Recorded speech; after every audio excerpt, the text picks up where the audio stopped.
pues tiempo para la reflexión. Ya se irán incorporando nuestras y nuestros compañeros docentes.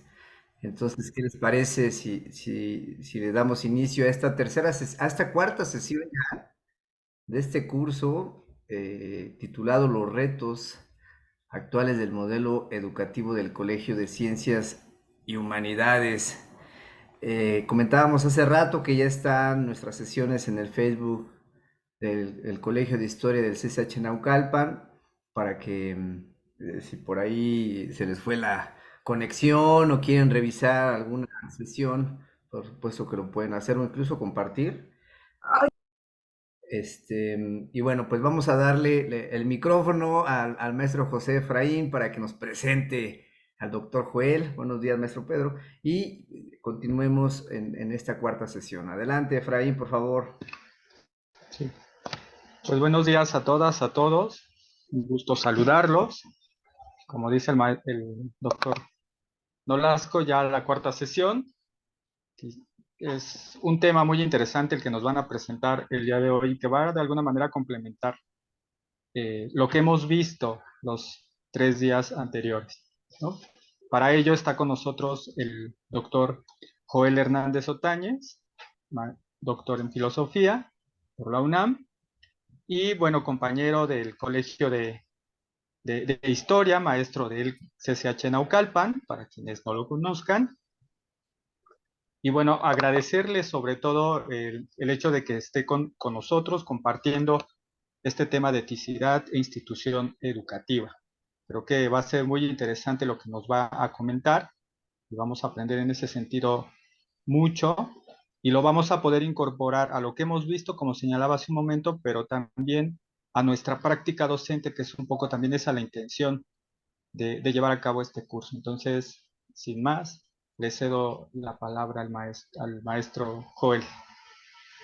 Gracias, maestro Efraín, gracias al doctor Nolasco, al maestro Marín Castillo, a los organizadores de este evento que pues seguramente contribuye, ¿no? Siempre discutir los temas que tienen que ver con el ámbito de lo educativo, con nuestra propia institución, suma, y bueno, eso es lo que pretendemos llevar a cabo bajo nuestras propias capacidades este día, al hablar acerca de eticidad e institución educativa.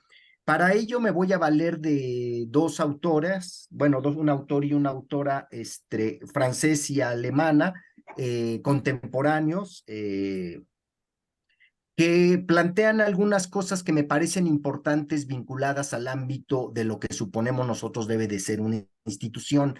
En términos generales, estos autores, filósofo y filósofa, francés y alemana, tienen, digamos, una línea donde lo que se pretende es enfatizar el ámbito ético.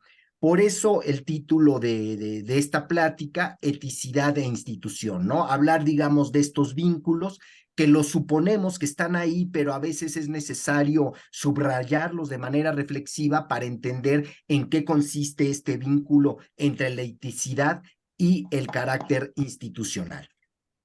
Para ello, partiré de una idea general que es precisamente, quizá muy obvia, ¿no? El hecho de que toda existencia es realización. Este es un punto de partida que es importante porque lo iremos vinculando precisamente al aspecto de la institución. Pero partimos de un elemento general del cual tanto Edith Stein como Paul Ricoeur están de acuerdo: toda existencia es realización. ¿Esto qué significa? Que el Doctor Joel, propio... discúlpame que te sí, interrumpa. ¿Puedes ampliar tu presentación? Es decir, que se vea en pantalla completa, por favor. sí, una copita. Ahí está, ¿no? Ahí está perfecto. Gracias, disculpa. No, al contrario. Bueno, cuando decimos que toda existencia es realización, implica, o realización de sí, implica que el modo de ser originario, digamos, del propio ser humano es llevar a cabo su propia condición de ser. ¿Sí? El ser humano no es un ente hecho o acabado, sino que está proyectado para realizar, configurar, estructurar y dirimir el sentido de su propia existencia de manera discursiva, de manera intelectiva y de manera activa. En ese sentido, si toda existencia es realización de sí, toda existencia lleva implícita su propio significado, un significado que se va puliendo, que se va definiendo, que tiene elementos gratificantes, a veces se desdibuja según los episodios por los que transcurre la existencia de los seres humanos, pero en general la existencia es per se significativa. Esto implica, por lo tanto, que toda existencia es de suyo no indiferente a sí misma.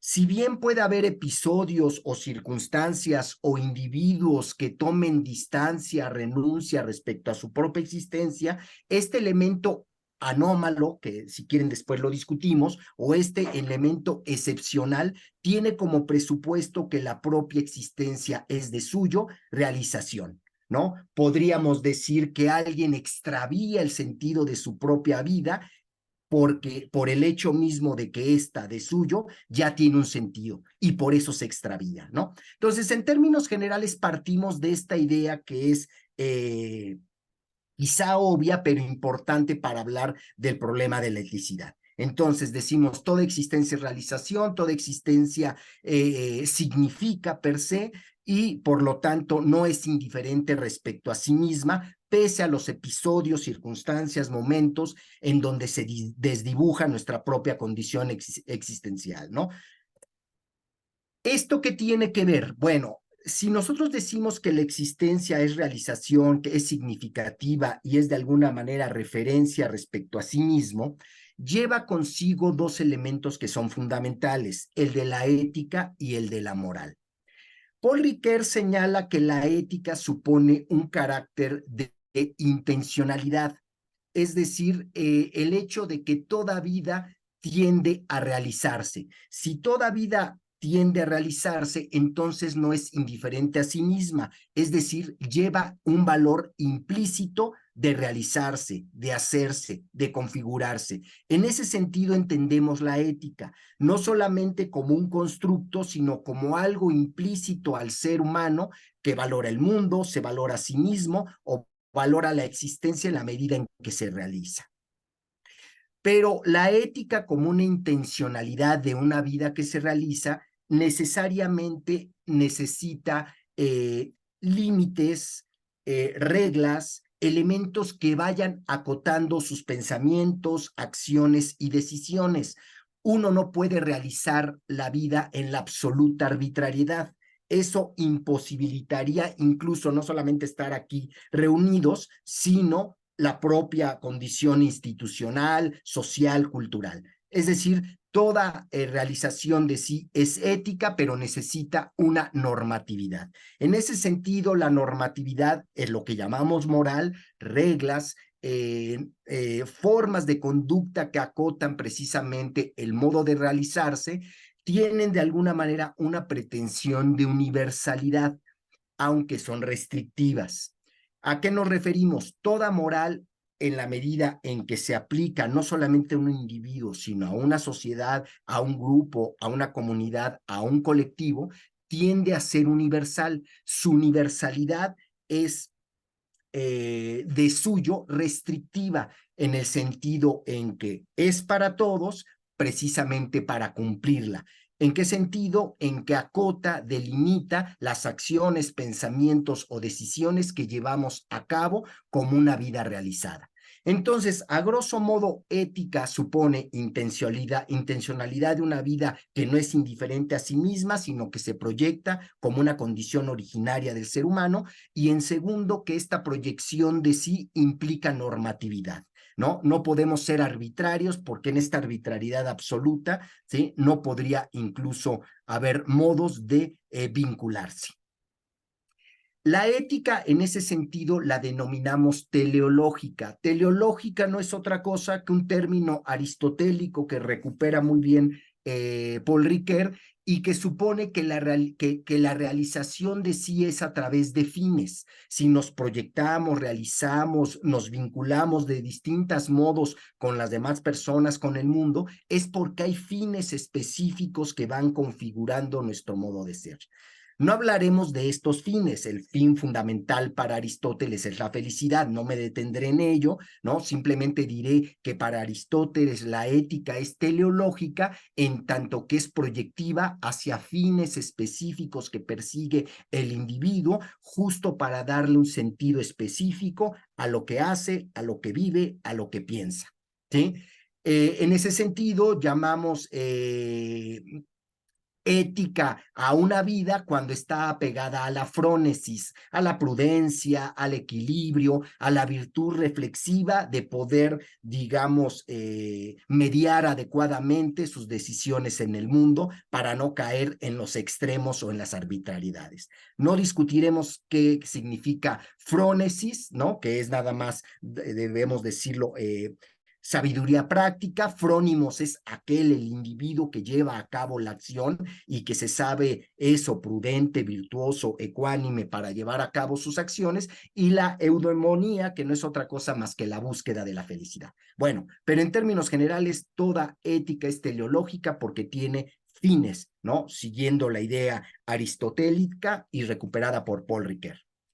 La idea de la moral significa que es deontológica, es decir, que se rige a través de normas, reglas que implican deberes. No puede haber normas y reglas si no nos ceñimos a ellas a través de los deberes.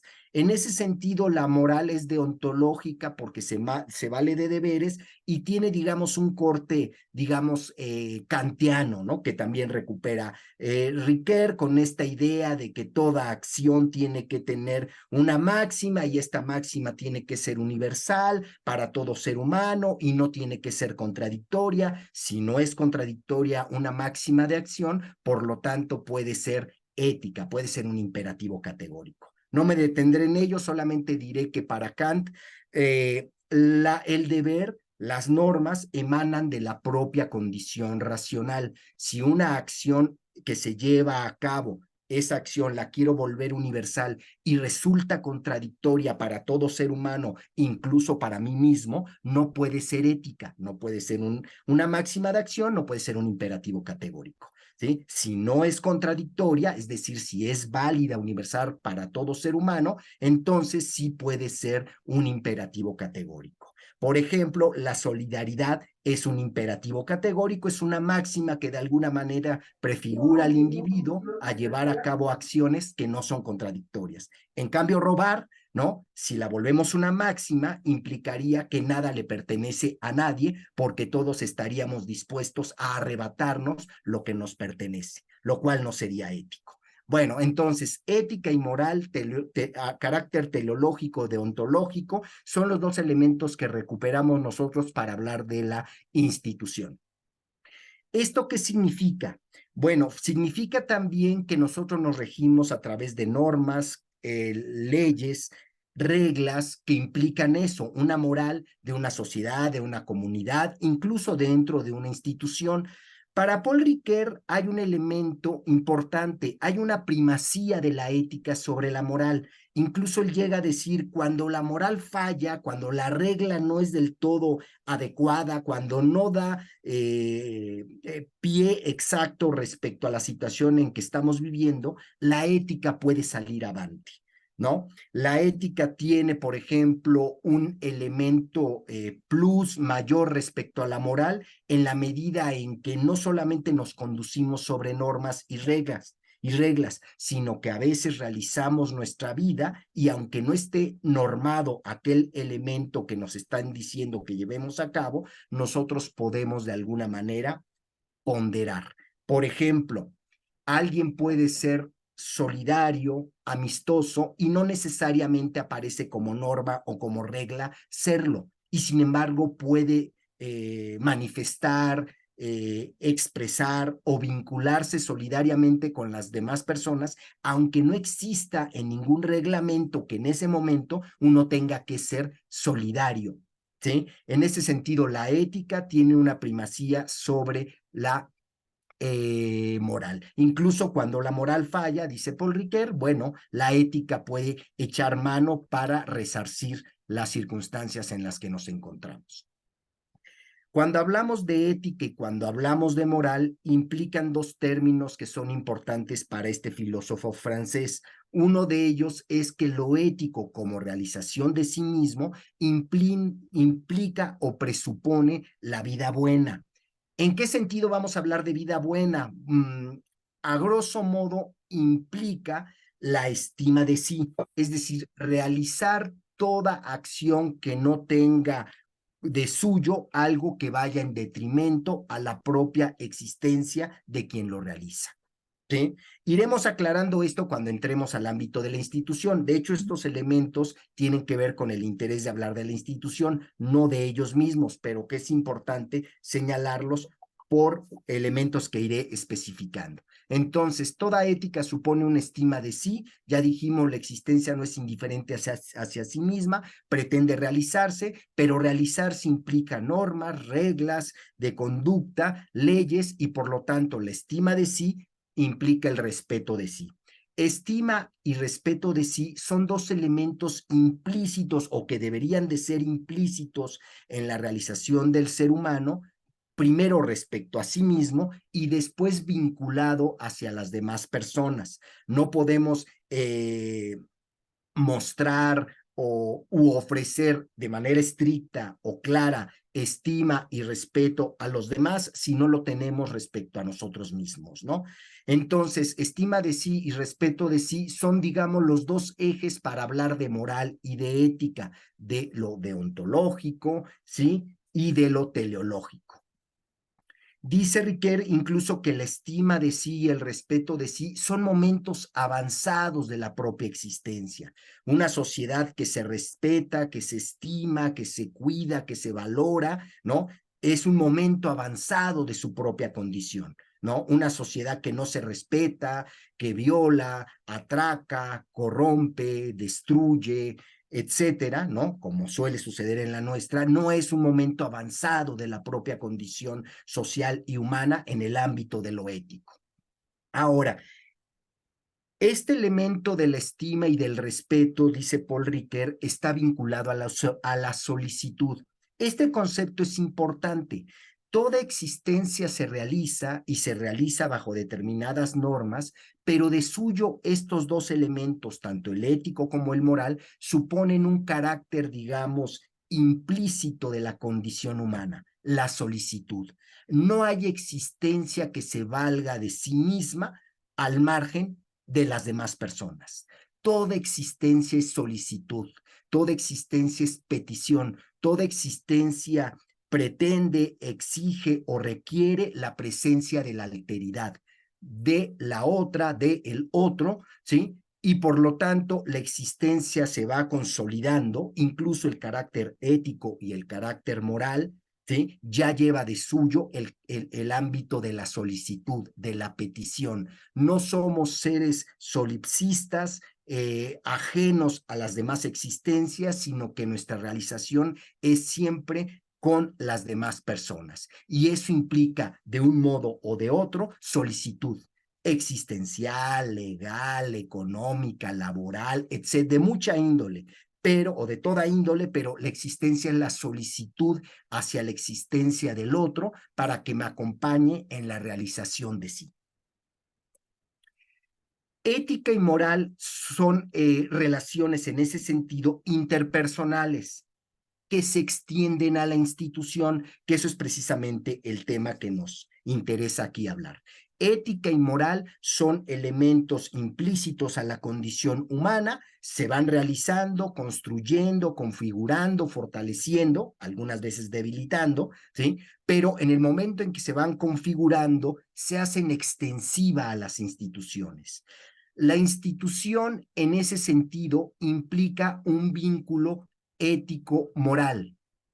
Por eso para Paul Ricoeur la ética y la moral se puede definir como vivir con y para otro en instituciones justas.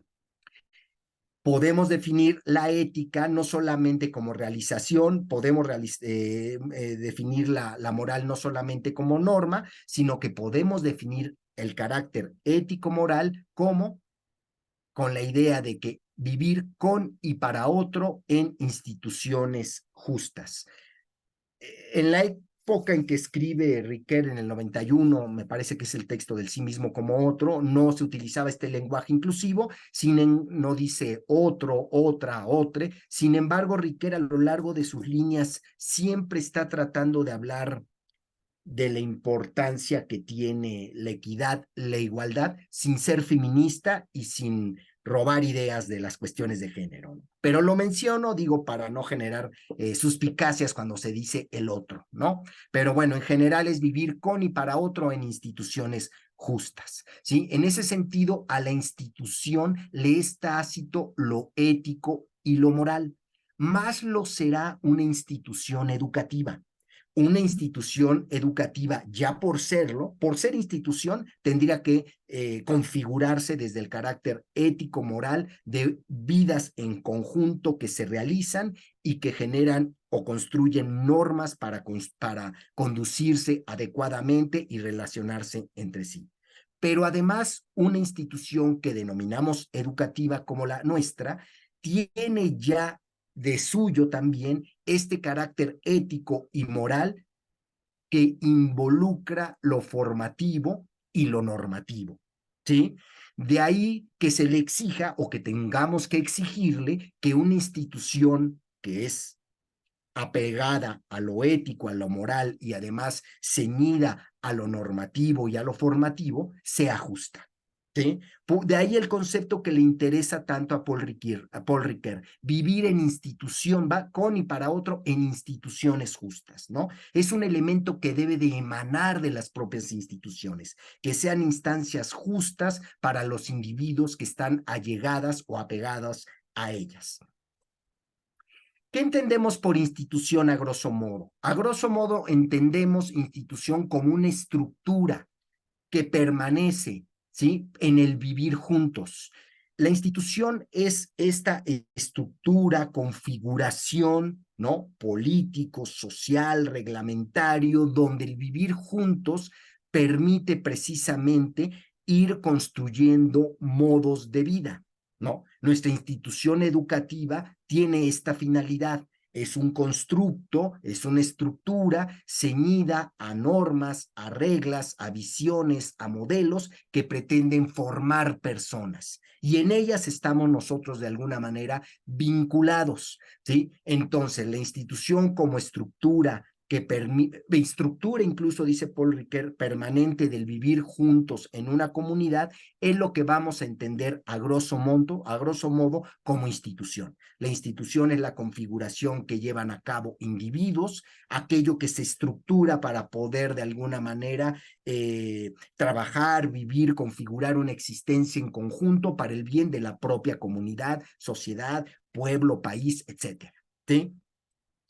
Estas instituciones se caracterizan en el vivir juntos. El vivir juntos ya lleva de suyo el carácter ético y el carácter moral del cual ya hemos hablado, ¿sí? Esto supone que la institución debe de tener normas, reglas, elementos que la van no solamente estructurando, sino orientando y orientando a los sujetos que se ciñen, viven, trabajan o conviven a lo largo de su vida en esa institución. ¿Sí? De ahí que las reglas no tengan que convertirse en coacciones. ¿Sí? Ahorita vamos a especificar esto. La institución no es sinónimo de imposición o coacción, no debería de serlo. Ninguna institución, ¿no? Por lo menos no la educativa, ¿sí? Y no lo es, vaya, ¿no?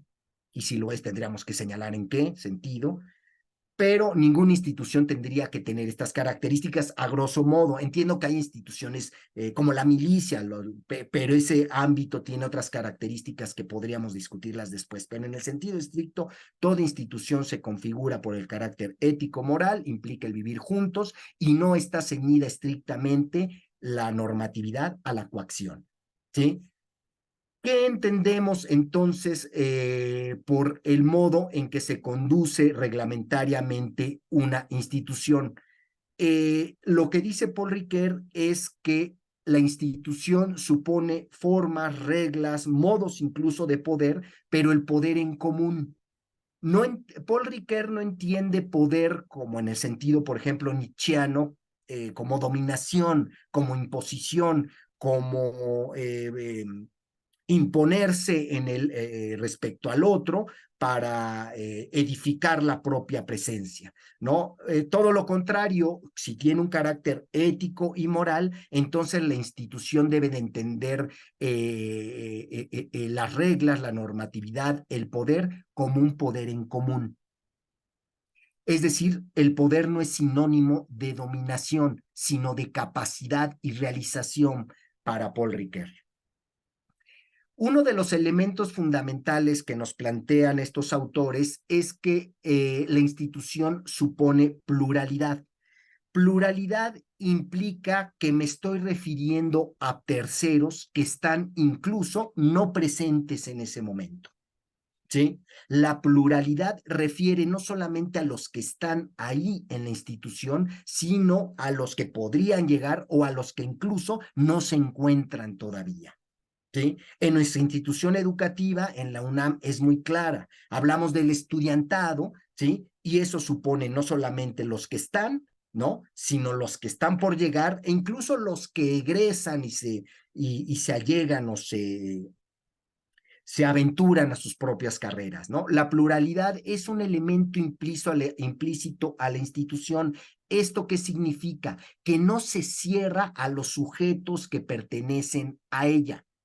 Toda institución, o por lo menos la institución educativa, es plural. Plural supone que invita, que alude, que refiere a todas aquellas personas presentes o ausentes, ¿sí? En el ámbito de esa institución. ¿Sí? Entonces, la pluralidad siempre está referida a terceros no presentes, y eso es uno de los garantes éticos de nuestra propia institución educativa como la UNAM, ¿no? Ser plural, inclusiva, referirse a todos aquellos que incluso podrían en ese momento no estar presentes. Esta inclusión, dice Paul Ricoeur en particular, es la referencia a un tercero que no se puede limitar a lo instantáneo, a lo inmediato, sino que tiene que desarrollarse, durar, perdurar, fortalecer a la propia institución. No es plural el día de hoy y mañana deja de serlo. Cuando decimos que es plural, implica que debe de serlo en la medida en que permanece esa institución, ¿no? Es su modo de ser como institución. De ahí que tradición y permanencia que constituyen a la propia institución también implique que los elementos que la configuran como la pluralidad permanezcan en ella en todo momento. ¿Sí? No ocasionalmente, no circunstancialmente, o no por decisión del que dirige o la que dirige en ese momento, ¿sí? Sino que debe de ser algo implícito a aquello que nos configura a todos y a todas los que pertenecemos a ella, a esta institución. Dijimos que la institución supone poder, esto no podemos negarlo. Entendemos poder no como sinónimo de dominio, sino como capacidad de hacer juntos. Esta es una de las características que incluso tendrían que subrayarse siempre en instituciones educativas como la universidad, como la UNAM, ¿no? Implica poder, sí, toda institución edifica, empodera, estructura modos reglamentarios, éticos, hay un código de ética, hay modos en los que se ciñe el individuo para conducirse, pero estos modos, estas formas de poder no es sinónimo de dominio. Generalmente pensamos el poder como dominio y no es necesariamente sinónimo. El poder es la capacidad también que tiene el individuo, la persona o la propia institución de realizarse, de fortalecerse, de erigirse como ejemplo de aquello, ¿no? Que debe ser en el ámbito social, comunitario, nacional, etcétera. En ese sentido, el poder es la capacidad de hacer juntos. ¿Esto qué implica? Que la institución necesariamente tiene que considerar, recuperar y vincular a todas y a todos aquellos que pertenecen a ella. Eso es poder. Una institución se fortalece cuando todas sus figuras, desde todos sus niveles, trabajadores, estudiantes, autoridades, se configuran de manera sinérgica, armónica, podemos decir, ejerciendo el poder que exige la propia institución. es hacer juntos, es una capacidad conjunta. Por eso poder no es sinónimo de dominio. Ahora, si es forma de dominio en alguna institución, no voy a mencionar ninguna, ¿no? Para no comprometerme, sí, o es forma de hacer en conjunto, ¿sí? Todo poder lleva consigo fragilidad, ya sea como capacidad de hacer juntos para consolidar la propia institución o ya sea como forma de dominio que también tienen ciertas instituciones o que tienen ciertas políticas o estados, ¿no? Dictatoriales, donde sus instituciones son coercitivas, coaccionan, imponen, etcétera, ¿sí? Todo poder, tanto de un modo como de otro, es frágil. ¿Qué significa frágil? Que su modo de ser siempre es propenso a no ser así. Eso implica que todos los involucrados en la institución a la que pertenecemos y que hacemos junto esta institución, debamos cuidar su estructura, su fortaleza, su configuración que le permite ser hegemónica en el ámbito, por ejemplo, educativo, ¿sí? Todo poder lleva consigo la fragilidad, es decir, la posibilidad de no poder ser más como ha sido. Por eso es importante que los integrantes, las integrantes de una institución, sobre todo educativa, trabajen, se vinculen, se relacionen o construyan en conjunto aquello que va fortaleciendo a la propia institución según su espíritu y normatividad, digamos. ¿Sí?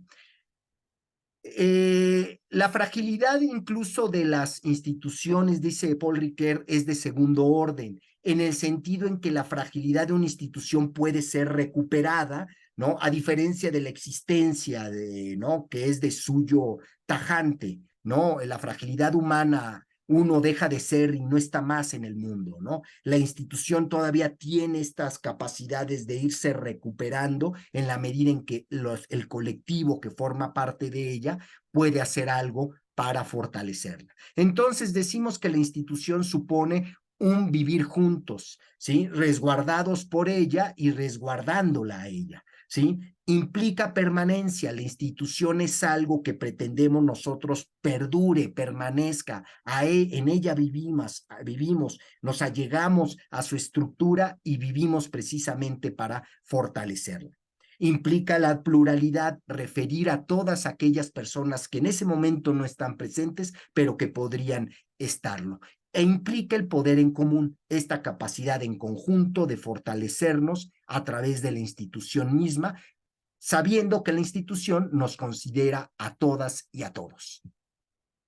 Eso es en términos generales lo que podríamos llamar o sustentar como una institución justa, ¿sí? Justicia en el sentido en que comparte, reparte la institución, que es una configuración, una estructura, una edificación, digamos, fáctica, simbólica, como lo es la UNAM, en donde convergen todos los individuos, tendrían cada uno de nosotros, cada una de las personas, de los docentes, trabajadores, estudiantes que nos sumamos a ella, sentirnos de alguna manera vinculados, representados. Entonces, toda institución comparte, reparte, ¿sí? En el sentido en que no pertenece a alguien en particular, sino que es el conjunto, el colectivo, el que le da vida, ¿sí? Ahora, una institución educativa como la nuestra tiene una característica particular. Comparte, fomenta conocimientos y aprendizajes. Está allegada al logos, al pensamiento, al carácter intelectivo. No somos una institución como otras, ¿no? Que no son educativas, o alguna institución que no es educativa no necesariamente se compromete con elementos de conocimiento o aprendizaje. Nosotros sí, en ese sentido, la institución comparte y reparte que, entre otros elementos, funciones, denominado ergón para los griegos, ¿sí? Y conocimientos y aprendizajes. Logos, estamos vinculados a logos, a la razón, al carácter intelectivo, como un elemento que configura nuestro modo de ser al interior de la institución misma. ¿Sí? Una institución comparte y reparte en el sentido en que la institución educativa presupone varios elementos. Fortalecer el ámbito educativo, fortaleciendo a aquellos que pertenecen a esa institución. Sin embargo, habrá que considerar algunos puntos. La institución debe de considerar la transitoriedad de las personas. Estamos de paso, ¿sí? Más es notorio en el estudiantado. El estudiantado es alguien que está de paso, 3, 4 años y se va. El profesor vive más tiempo, a veces más, casi toda su vida en la institución, pero tenemos una transitoriedad en la institución misma. La institución misma no deja de ser porque alguien pase o ya no esté presente. Sin embargo, esto no implica indiferencia. Que seamos seres transitorios no implica que seamos seres sustituibles. En el sentido estricto, la valía de cada persona en una institución, sobre todo una institución educativa como la UNAM, implica que somos seres insustituibles. Tenemos valía por el hecho de ser quien somos al interior de la institución misma. Somos parte de ella. Ese reconocimiento, esa exigencia de nuestra propia presencia frente a la institución es una extensión ético-moral que debe de emanar de la propia institución y de quienes formamos parte de ella. Entonces, hay transitoriedad, pero eso no significa que somos seres sustituibles, ¿no? En el sentido estricto, cada persona que está tiene la valía de ser y permanecer en la institución a la que pertenecemos, ¿sí? Claro, la institución lleva a cabo funciones. Una cosa que es interesante y que señala Paul Ricoeur es que las funciones tienen el carácter de ser reversibles. Las funciones se ciñen a las decisiones también del individuo que se compromete ética y moralmente a la institución, pero puede recular, acotar, ¿no? Claro, siempre bajo una responsabilidad ética, haciendo que ciertas funciones tengan cierta ductibilidad en donde pueden de alguna manera acomodarse de tal modo que no perjudiquen a los individuos que forman parte de ellas, ¿no? En ese sentido, las funciones pueden ser reversibles, incluso la normatividad puede haber en algunos puntos donde pueda ser corregida, atenuada, fortalecida, etcétera, etcétera, ¿sí? Un elemento que es importante y que es muy interesante que señala Paul Ricoeur, ahorita voy con Stein, es que la institución es un tercero. ¿Eso qué significa? Que la institución pertenecemos a ella, pero nos trasciende. La institución siempre se mantiene como un tercero, es decir, no se reduce a los sujetos que viven o hablan de ella, ¿sí? Si la institución se redujera a los sujetos que viven o hablan de ella, entonces podríamos, es un ejemplo absurdo, pero lo voy a dar para darme a entender, podríamos acordar en este momento que la institución educativa de la UNAM a partir de mañana desaparezca. ¿Por qué? Porque lo acordamos en un diálogo entre profesoras y profesoras en esta reunión. No, la institución no se reduce al sujeto que habla, no se reduce a los individuos que forman parte de ella. Nadie tiene el derecho a destruir, cerrar, aniquilar la institución a la que nos debemos todas y todos. ¿Por qué? Porque la institución per se, de suyo, es un tercero que de alguna manera formamos parte de ella, pero siempre nos trasciende, ¿sí? Esto es interesante, incluso, no, nada más lo pongo como ejemplo, no lo voy a discutir, pero, por ejemplo, el carácter de la asamblea. Parece que a veces la asamblea decide, ¿no? Decide el qué de la institución. Y habría que preguntar si un grupo, reunión, sector, necesariamente es aquel, si es éticamente válido o necesariamente aquel que pueda decidir el qué o el rumbo de una institución, ¿sí? Paul Ricoeur diría que no, que siempre tenemos que tener en cuenta que la institución es un tercero. Eso quiere decir que no se reduce a los individuos que dialogan en ella.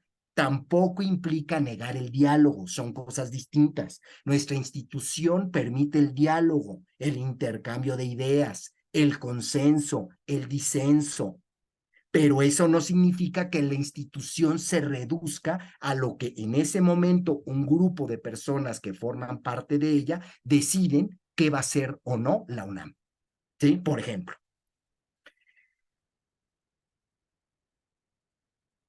La institución también, dijimos, es una estructura y en ese sentido es una condición de posibilidad y de intercambio de ideas. Más lo será una institución educativa. Al denominarla estructura, podríamos incluso utilizar el término sistema, se operativiza esa estructura en la medida en que los sujetos que forman parte de ella actúan, piensan, interactúan a través de discursos, comportamientos, posturas que van de alguna manera afianzando, fortaleciendo o a veces debilitando a una institución. Una institución educativa, cualquier institución, pero en particular pensemos en la institución educativa, supone jerarquías. Las jerarquías son inevitables, es parte de una estructura institucional, ¿sí? Hay junta de gobierno, hay rector, hay secretarios generales, hay director general, hay directores en cada uno de los planteles, de las facultades, hay jerarquías, ¿sí? El punto fundamental, dice Paul Ricoeur, es que las jerarquías no se conviertan en disimetrías en el sentido ético. Debe de haber autoridades, las hay, y qué bueno, ¿no? Es parte de la institución, lo cual no supone que la jerarquización implique una disimetría en el sentido ético entre aquellos que forman parte de la institución, ¿no? En ese sentido, todos los que forman parte de esa institución tienen valía. ¿Que es necesaria la jerarquización? Sí, la jerarquización implica modos de estructurar el vivir juntos, no formas de poder y dominio, ¿no? Entiende Ricoeur, poder no necesariamente, insisto, como formas de dominar, sino como esta capacidad de hacer en conjunto que la propia institución viva, ¿sí? Se fortalezca, se mantenga, e implica esto jerarquías que no pueden convertirse, ¿sí? En disimetrías. Ahora, ¿qué ocurre? ¿No? En las instituciones puede ocurrir, ¿sí? Que puede ocurrir desviaciones donde las interacciones se corrompen, se distancian, ¿sí? En ese sentido, los que formamos parte de las instituciones tendríamos, por ser parte de ellas en el sentido ético y moral, señalar para recular, reorientar estas formas que a veces se convierten en injustas respecto a los que forman parte de ella, ¿no? Afortunadamente, la universidad, la UNAM, es un espacio que permite hacerlo, ¿no? Es un privilegio, digamos, que nuestra institución educativa tenga esas jerarquías, pero que también tenga las posibilidades de recular sus formas de comportarse al interior de ella, ¿no? Paul Ricoeur dice que hay instituciones o sujetos que de alguna manera pueden imponerse en la institución, pensando no solamente en las jerarquías que la benefician, sino en lo que él va a denominar pleonexia, es decir, este egoísmo, esta capacidad mal entendida o éticamente desviada, donde el individuo solamente actúa en beneficio de su propia condición personal, ¿sí? O de un grupo en específico, ¿no? Esto siempre se reclama en toda institución, en el propio país, siempre que vemos que alguien está de alguna manera haciendo acciones que lo benefician en detrimento de las demás personas, bueno, se señalan. Esto ocurre mucho en la política. No estoy seguro si en México se logra siempre resolver a favor, creo que no, pero bueno, siempre estamos señalando que tal o cual partido, tal o cual personaje se valió del egoísmo o la pleonexia como un elemento para llevar así, ¿no? Una riqueza económica, un poder exacerbado donde de alguna manera se impone sobre las decisiones de las demás personas, etcétera, etcétera. Pero eso es justo lo que dice Riquer, no puede tener un institución, entendiendo que la institución emana de la propia condición ética moral de las personas. Entonces, en el sentido estricto, digamos, una institución educativa tiene un origen donde de alguna manera nos involucramos, nos trasciende, implica de algún modo un carácter ético, de estima de sí, de respeto de sí, como un carácter, digamos, ético, moral, donde el individuo, al valerse de sus propias capacidades, se fortalece, fortaleciendo a la propia institución. En ese sentido se entiende ético y moral como vivir con y para otro en instituciones justas, ¿no? Vivir con otro, con otra, en instituciones justas. Una de las características que tiene la institución, y aquí es importante lo que va mencionando Edith Stein, esta filósofa alemana, muerta, por cierto, en un campo, en Auschwitz, en este campo de concentración por los nazis. Esta filósofa plantea que una institución debe pensarse a sí misma, más lo será una institución educativa, una institución que educa, que enseña, que fomente el aprendizaje, el conocimiento, las habilidades, tiene que ser autorreflexiva, tiene que ser autorreferente y darse cuenta de cómo está actuando, ¿sí?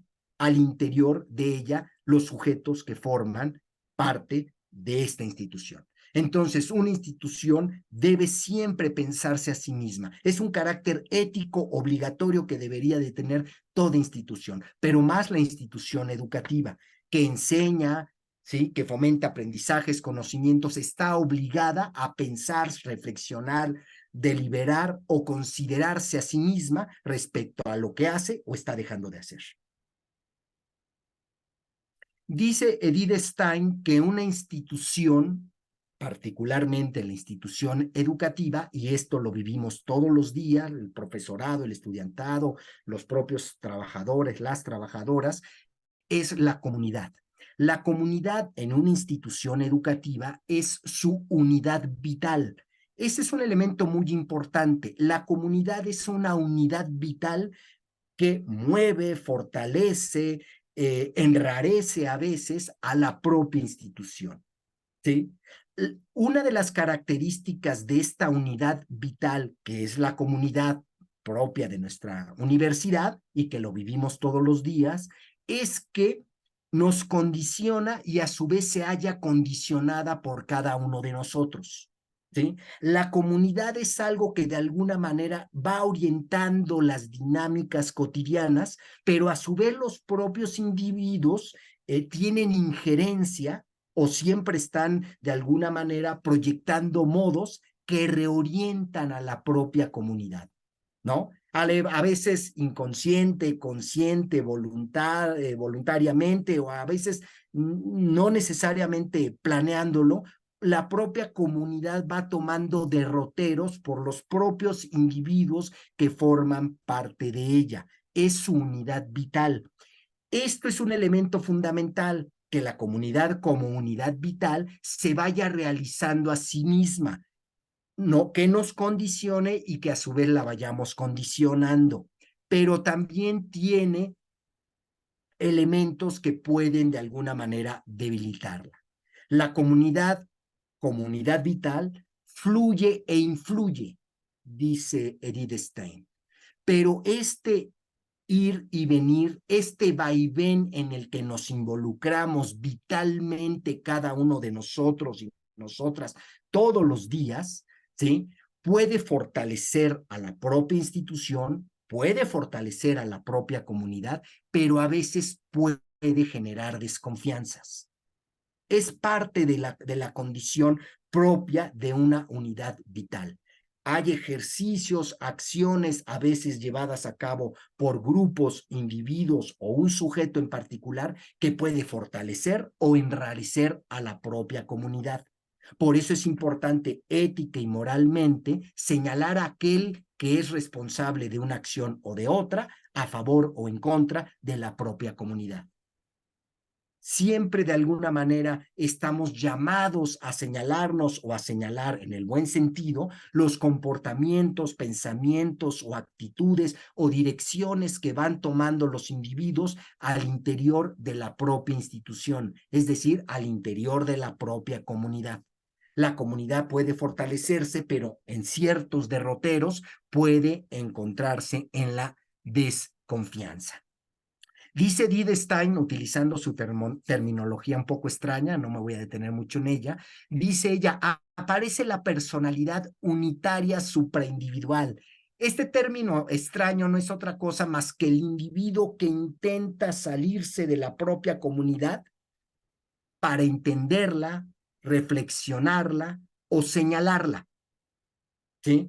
Este individuo o este colectivo, a veces puede ser un colectivo que salga de la propia comunidad al interior de una institución para señalar, dirimir, cuestionar, aplaudir o fortalecer lo que se está haciendo. En ese sentido, esta unidad, esta persona, este grupúsculo que sale de la propia comunidad puede enmendar, transformar o mantenerse al margen, ¿no? O incluso dañar no solo a la comunidad, sino a la propia institución. Ejemplos de esto lo tenemos en muchas instituciones y también, por desgracia, en la UNAM.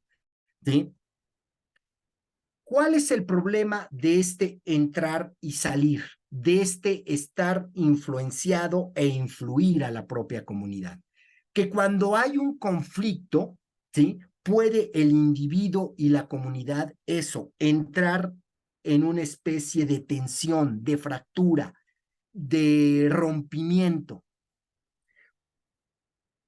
Una de las dificultades que ocurren, dice Stein, es que aquel que de alguna manera se sale de la comunidad o pretende que se está saliendo de ella para señalarla, corregirla o celebrarla, debe de tener cuidado que aquello que está señalando de la comunidad misma no refiera a él como parte de esa comunidad.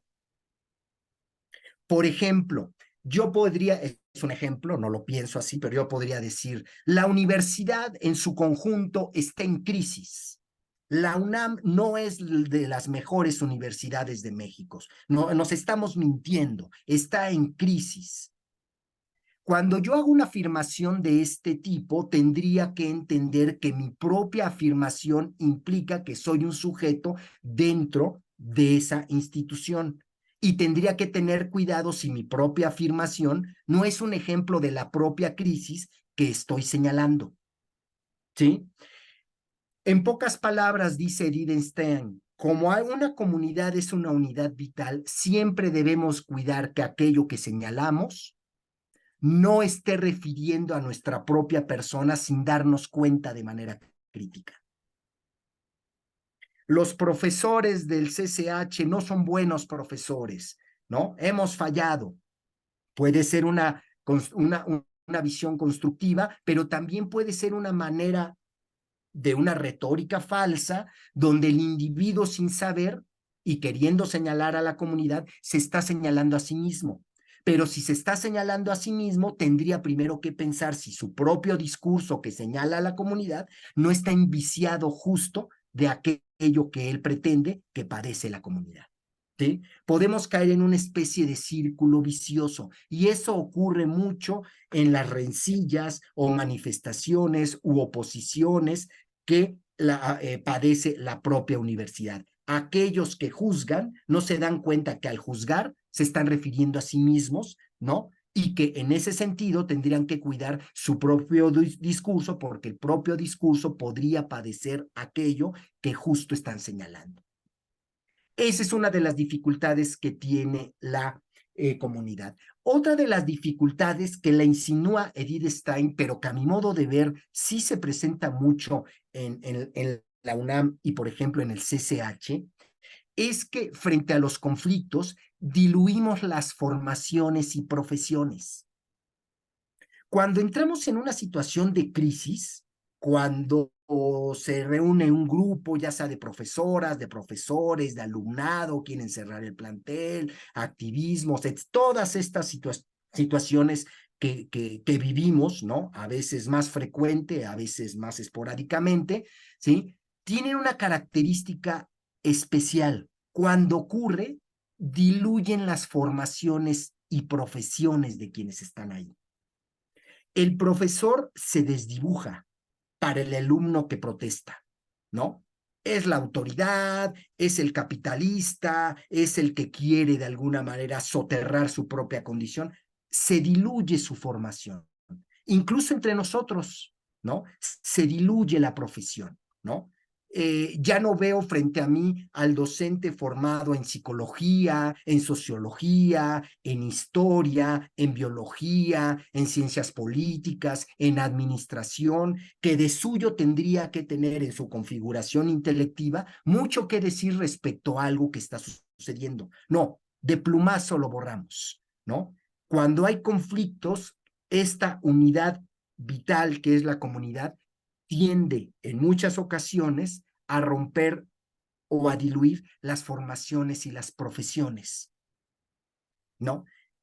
El otro profesor se desdibuja frente a mí, no me importa si es historiador, si es ingeniero, si es biólogo, su decir no importa, aunque sea experto a lo mejor en dilemas de orden político, social, psicológico o ético, no me importa, ¿no? En la asamblea de alguna manera queda borrado o en la discusión o en la toma de un plantel, se desdibujan. Y esto ocurre mucho, por desgracia, en nuestra universidad y en el bachillerato. A la menor situación grave de conflicto, lo primero que hay que hacer es desdibujar a las demás personas. No son profesoras, no son profesores, no son alumnos, no son alumnas, no tienen profesores, no tienen profesiones. Son el otro al que hay que imponerle nuestra decisión.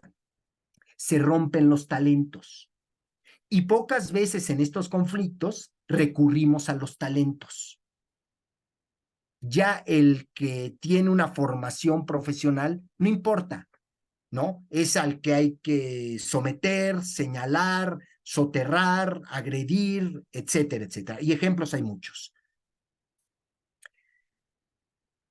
Bueno, voy cerrando para no extenderme más. El conflicto el conflicto en el que a veces puede caer una institución o su propia comunidad, insisto, debe tener claridad respecto a los propios integrantes que forman parte de ella. Cuando una institución, cuando una comunidad entra en crisis, el peor escenario es aquel que de alguna manera se antepone como señalando, como imputando moralmente al conjunto sin darse cuenta que forma parte de ese conjunto. Por eso toda acción de reclamo, de discusión, de diálogo en una institución tiene que ser ético-moral y no por subordinación a las autoridades en turno, sino porque esta condición emana de todas aquellas y aquellos que formamos parte de la institución, en este caso educativa, como la universidad, ¿no? Ante el conflicto, los sujetos que forman parte de ella tendrían que actuar no para desdibujar a la propia institución, a menos de que estén en contra de ella, pero tendrían que declararlo abiertamente y por lo tanto no ceñirse a ella como siendo parte, ¿no? Si no estoy de acuerdo de ella, tendría que salirme o apartarme. Eso no significa que no podamos ser críticos, pero la crítica tiene que ser siempre en el marco de lo ético y de lo moral, no por subordinación, temor a las autoridades en turno, no. Simplemente porque es un carácter ético que emana de la propia condición de todo sujeto que forma parte de esta institución o de esta comunidad. Llámese alumnado, llámese profesorado, llámese autoridades, funcionarios, funcionarias, ¿sí? Trabajadores, trabajadoras, etcétera, etcétera. En ese sentido, dice Stein, y el propio Riquet así lo mantiene también, una institución debe de cuidar que la crítica no sea hiperbólica, que su extensión sea tal que desdibuje incluso a aquel que la está refiriendo. En ese sentido, cuando se desdibuja la propia comunidad y no hay una visión, digamos, autocrítica de los propios individuos que forman parte de ella, entendiendo que la autocrítica tiene que estar ceñida al propio carácter ético, moral de la institución, bueno, a veces las acciones van en detrimento de la institución misma. Otro elemento que dice Edith Stein que es importante es que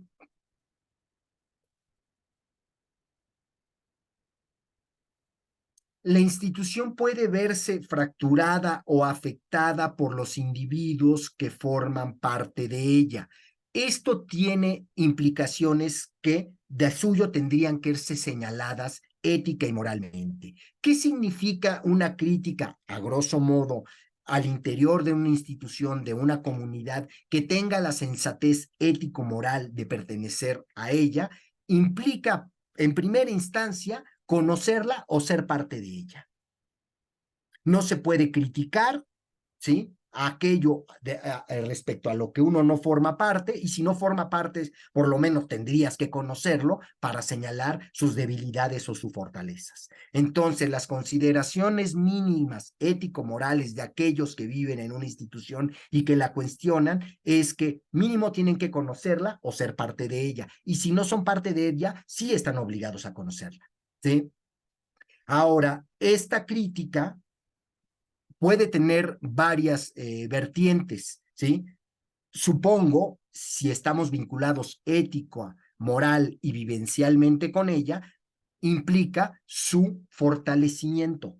En el caso de la UNAM, seguramente las exigencias, discusiones, diálogos, señalamientos que muchas veces tenemos en distintos episodios al interior de nuestro colegio, de la propia universidad, es para su fortalecimiento. Fortalecimiento implica transformación, perfeccionamiento, digamos, de lo que ya se mantiene, o dejarla tal cual, viendo precisamente sus virtudes y bondades que a lo mejor no hemos puntualizado del todo los que formamos parte de esta institución, ¿sí? Pero siempre, digamos, el carácter crítico frente a la institución requiere su propio fortalecimiento. Fortalecimiento no es sinónimo de estaticidad, sino puede ser transformándola, perfeccionándola o manteniéndola como está, pero agudizando quizá los puntos o puliendo los puntos que a lo mejor hemos pasado de largo y que de alguna manera son sus virtudes de esta institución, por ejemplo, educativa como la nuestra, ¿sí? Todo ello se debe dar en el marco de lo ético, ¿sí?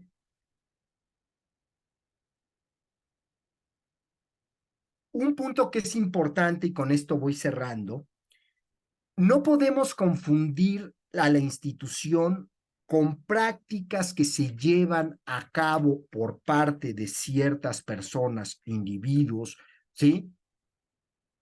De manera maléfica que deterioran la propia vida de la comunidad. No podemos empatar una cosa con otra. La institución de alguna manera nos trasciende, tiene su extensión ético-moral y sus dificultades, incluso las acciones alevosas que pueden llevar a cabo ciertos grupos o un personaje o una personaje en particular de manera maléfica para dañar, es responsabilidad de aquel que lo está llevando a cabo, no de la institución misma. A veces cometemos el error de que las dificultades, fracturas, enrarecimientos, procederes maléficos, si me quieren seguir con esta idea, que lleva a cabo determinado individuo o personas al interior de una institución, no pueden entenderse como la institución misma, ¿no?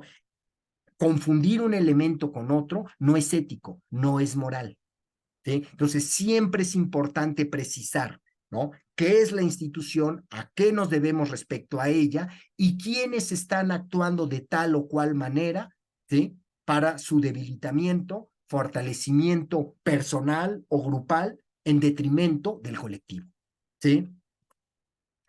En suma, comprender una institución educativa, dice Stein, una institución en general y una institución educativa en particular, dice Edith Stein, es una acción íntima. Esto me parece interesante. El derrotero de nuestras vidas, ¿no? Se lleva a cabo durante muchas horas, semanas, semestres, años en el colegio, en la UNAM. Ahí desbordamos, desbocamos también nuestra condición existencial. En ese sentido, la institución nos es íntima. La intimidad implica este apego emocional, amoroso, de valía que tiene aquello respecto a lo que pertenezco. Por eso es tan importante una institución como la nuestra. Incluso a veces cuando la dañan, cuando la afectan, cuando la deterioran o la señalan o la imputan de manera falaz, nos afecta a los que formamos parte de esta institución, porque toda institución, si emana del carácter ético-moral de la condición humana, en ese sentido, lleva implícito este carácter íntimo de valía, de acercamiento, de configuración recíproca de lo que ocurre en la institución, de alguna manera me afecta, y lo que llevo a cabo en ella, de alguna manera afecta para bien o para mal a esta institución educativa. En síntesis, lo que quería señalar con Edith Stein, con Paul Ricoeur, con estos filósofos y filósofa alemana y francés, es la importancia que tiene la institución desde el carácter ético-moral. Y, por supuesto, entender que los elementos que la configuran, que la estructuran, son elementos que tienen que emanar de la propia condición individual y colectiva de los que formamos parte de ella. Gracias.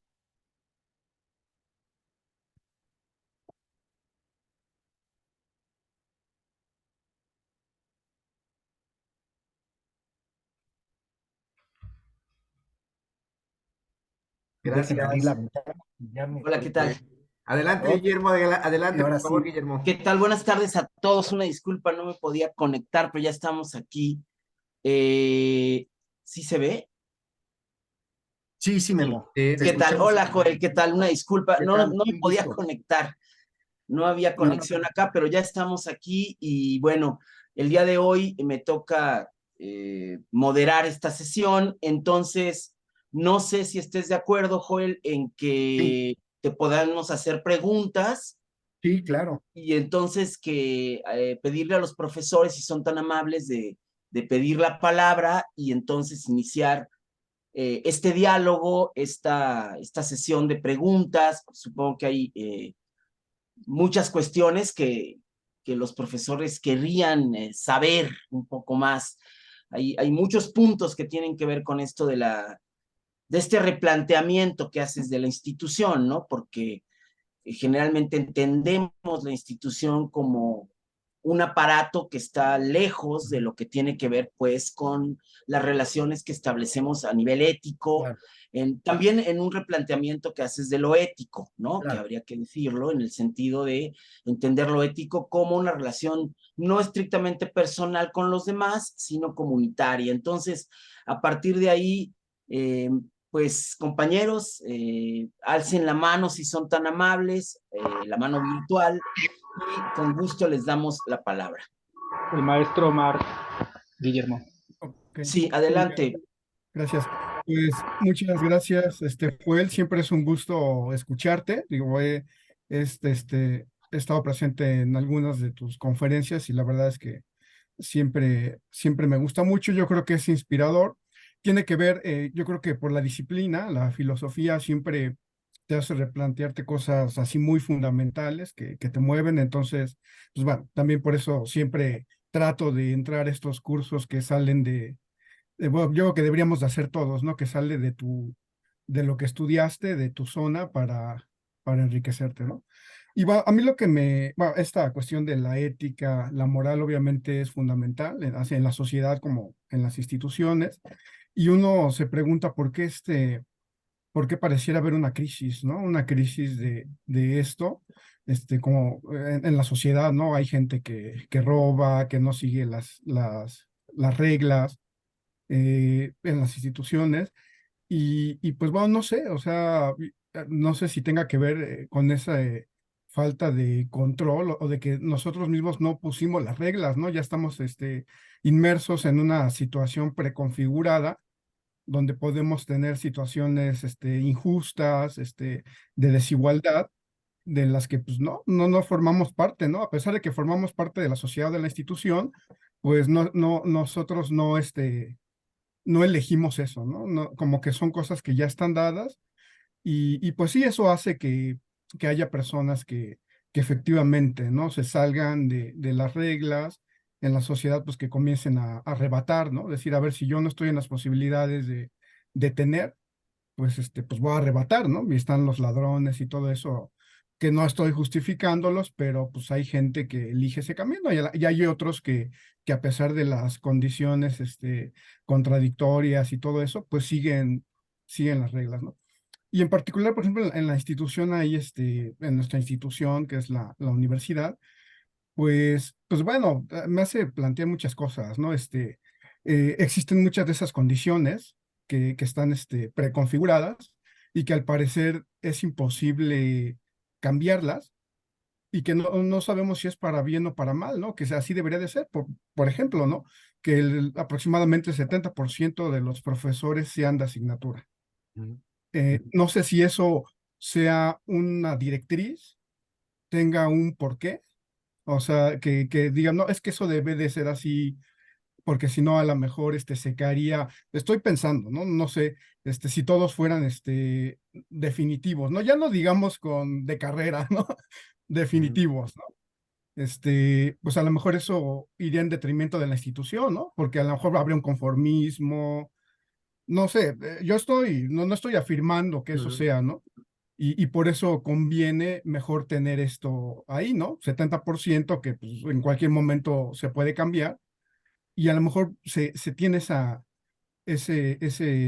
visión, ¿no? De que eso sería lo mejor y no que todo. Entonces, no sé, y bueno, ya no hablemos de las condiciones de, a ver, por qué las diferencias salariales, ¿no? ¿Por qué tal tipo de profesor o, por ejemplo, funcionario Ujú. debe de tener ese sueldo, ¿no? Y un profesor de asignatura, por ejemplo, es este. No sé si esa discusión se dio en algún lado, por alguien, y así se decidió, se pensó que eso era la forma más justa o algo así. Entonces, bueno, pero les digo, a pesar de eso, no quiere decir que ya, pues entonces tú como miembro de la institución, pues ya decir, a ver, ya no voy a hacer, ya no voy a dar el 100, ¿no? Lo voy a hacer de manera malo, pues no. Nuevamente, como en la sociedad, pues hay personas que actúan a pesar de las condiciones de manera, pues, buena en general, o otras personas que a lo mejor digan, no, pues yo, pues no le voy a echar ganas, ¿no? Si estoy en estas condiciones, pues haré lo mínimo posible, en esto y eso a lo mejor también propicie, ¿no? Que no haya esas ganas, ¿no? De hacer cosas. Entonces, no sé, pero digo, son problemas que no les veo solución, pero que este tipo de pláticas te llevan, ¿no? A pensar eso, ¿no? De qué sería mejor, esto es la mejor manera, no puede haber pros, contras, pero pues Ujú. luego esas decisiones pareciera que no sé dónde están, ¿no? A pesar de que sí todos somos parte de la institución y todo eso, pero como que no estamos en esas decisiones, ¿no? De que son fundamentales en la institución. A lo mejor muchos dirán por una cuestión práctica, ¿no?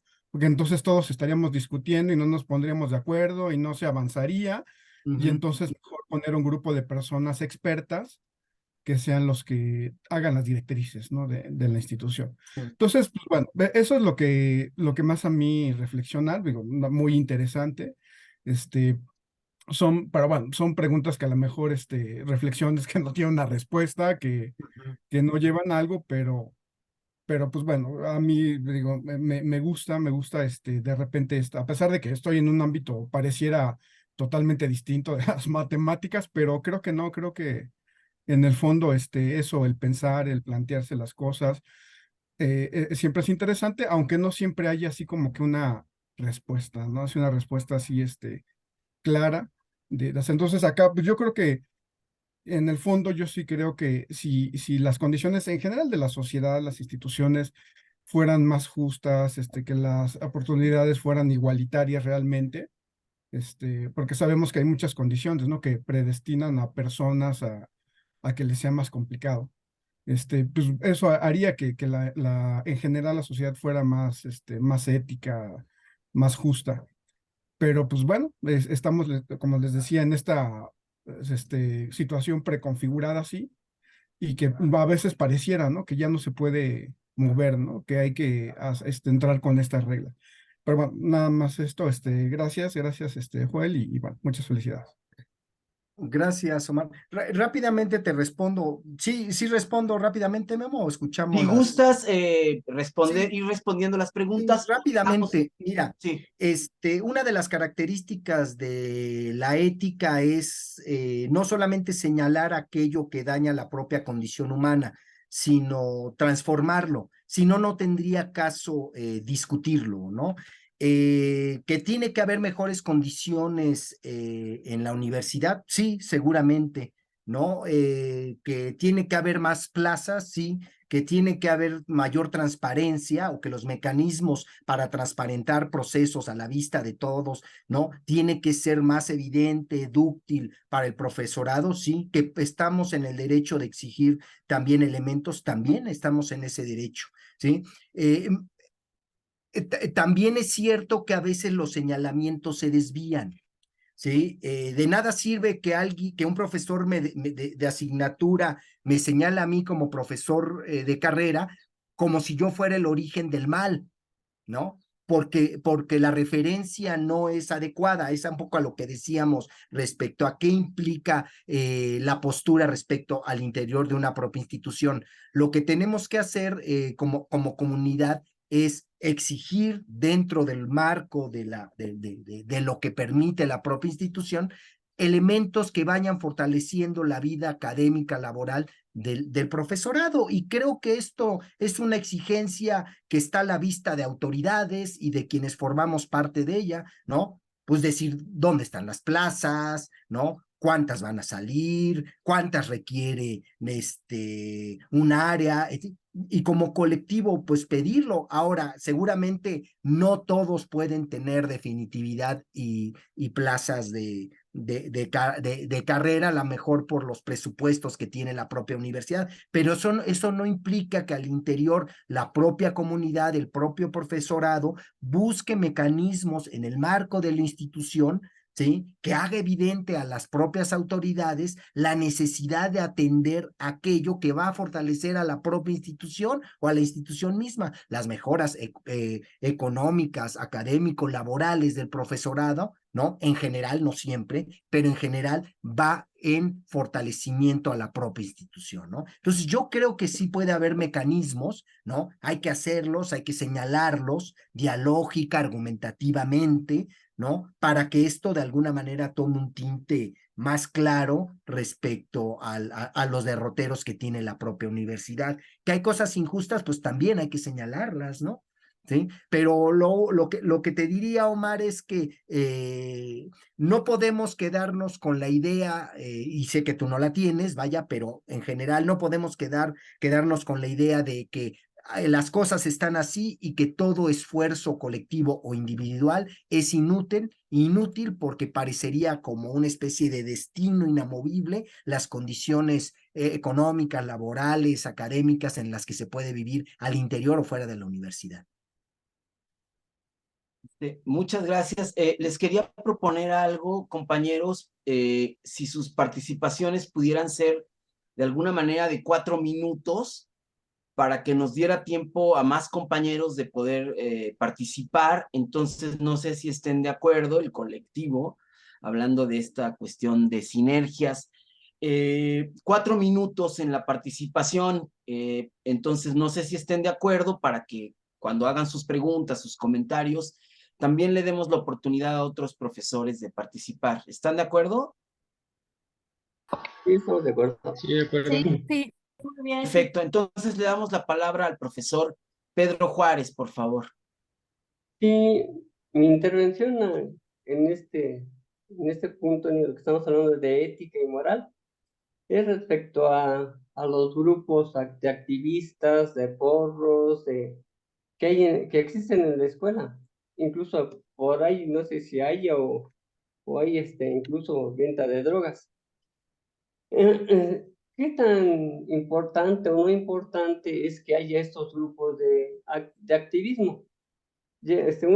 Resulta que en algunas ocasiones unos cuantos alumnos cierran el plantel, siendo que el plantel es muy grande, tanto de maestros como de alumnos y trabajadores, y resulta que unos 20 alumnos, por decir algo, cierran el plantel. Entonces, ¿qué tan importante o es necesario o no es necesario que haya activismo en el plantel? Sería ese mi pregunta. A ver qué. Sí, mira, a grosso modo podría contestar que el activismo es parte de la vida universitaria, pero el activismo también se puede tergiversar, ¿no? Activismo no es sinónimo de teoría. A veces cree el activista que porque habla, fundamenta, y no es cierto, ¿sí? No todos los activismos tienen el sustento claro de lo que están llevando a cabo, ¿no? Puede haber activismos que, sobre pretexto de ciertas injusticias, vayan en detrimento del propio espacio que los educa, ¿no? Y en ese sentido sí es imputable moralmente, ¿no? Lo que llevan a cabo. Me parece que el activismo es necesario siempre y cuando el activismo también tenga a la luz sus argumentos y sus prácticas consecuentes a estos argumentos respecto a lo que quiere modificar, transformar, corregir o señalar. Cuando no lo hace, cuando propicia aquello que quiere erradicar, como la violencia, entonces sí tenemos derecho la propia comunidad a cuestionarlos o a decirles que no son estrictamente la voz cantante o luminosa respecto a los derroteros de la propia universidad. Entonces, yo lo que diría es que el activismo es necesario, pero el activismo también tiene de suyo que ser autorreflexivo, porque no toda actividad, no todo activismo es sinónimo de teoría. No necesariamente estás teñido del carácter argumentativo. Y bueno, ya sabemos que puede haber instancias fuera de la propia universidad que pueden de alguna manera, por afectarla, por señalarla, por malograrla, ¿no? Incentivar gente, ¿no? Que desestabilice, ¿no? No digamos incluso por el narcomenudeo, etcétera, etcétera, ¿no? Pero en general diría, es necesario que exista el activismo, pero un activismo crítico, argumentativo, claro y consecuente entre lo que piensa y lo que lleva a cabo. Muy bien, entonces ahora le damos la palabra al doctor Carlos Cruzado. Hola, muy buenos días a todos, compañeros. Bueno, yo nada más quiero mencionar algunas cosas. Me parece excelente exposición la que hizo el doctor Joel. Agradecerle que baje al lenguaje terreno conceptos que a veces son tan complicados como teleología, ontología, y que bueno, creo que él nos lo hace mucho más fácil. En segundo término, bueno, creo que su charla nos señala el derrotero, ¿no? Aprender cómo debemos entender conceptos que a lo mejor tenemos un significado diferente, que es la ética y la moral, ¿no? Y bueno, justamente esto sustentado a partir de la visión de estos filósofos que él tomó, Ricoeur, entre el francés y la filósofa alemana Stein. Un tercer comentario. Por supuesto que creo que está perfecta la plática para nosotros como profesores, pero a lo mejor esta plática le urge a las autoridades universitarias, ¿no? Porque de verdad yo sí veo que entre lo que hacen y lo que dicen sí hay una gran diferencia. Y bueno, no quiero hablar de lo que pasa en mi plantel, ¿verdad? Donde hay hasta persecuciones en contra de algunos profesores. Y creo que esto podría corregirse si las autoridades tuvieran una visión muy clara de lo que es la ética y la moral, ¿no?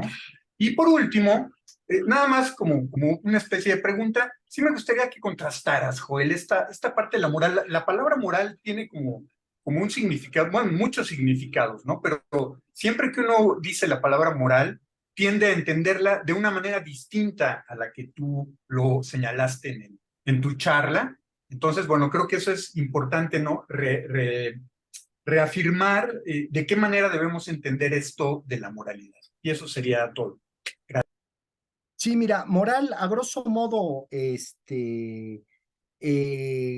costumbre, hábito en el que el individuo va regulando su existencia, es lo que debemos de entender por moral. Moral no es sinónimo de moralismo, ¿no? Ni de tener ciertas inclinaciones no fundamentadas respecto a comportamientos. No, moral significa, a grosso modo, que no hay existencia que se realice si no norma sus formas de conducirse consigo mismo y con los demás, ¿no? Entonces, la moral, digamos, es esta condición ontológica propia del ser humano, que existir es normar los modos en que se conduce en el mundo, con los demás y consigo mismo, ¿no? Que puede haber una moral más ceñida en la Ilustración, que no es la misma la griega, etcétera, etcétera. Esas son otras discusiones, pero solamente se dan esas discusiones cuando sabemos que el carácter normativo,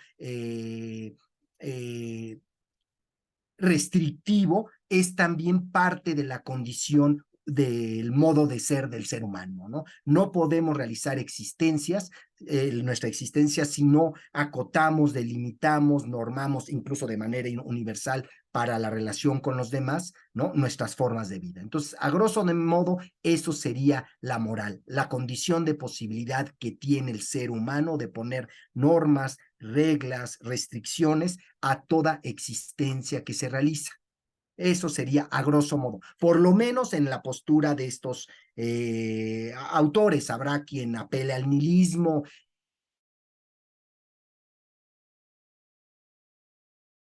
Parece que se Y congeló especial es ético-moral, y por lo tanto no puede haber existencia que subsista en la arbitrariedad absoluta. Incluso requiere normas. El propio lenguaje, el discurso, ya tiene esta normatividad que permite, ¿no?, discurrir respecto al mundo, respecto a nosotros, respecto a cómo vamos a entender la realidad.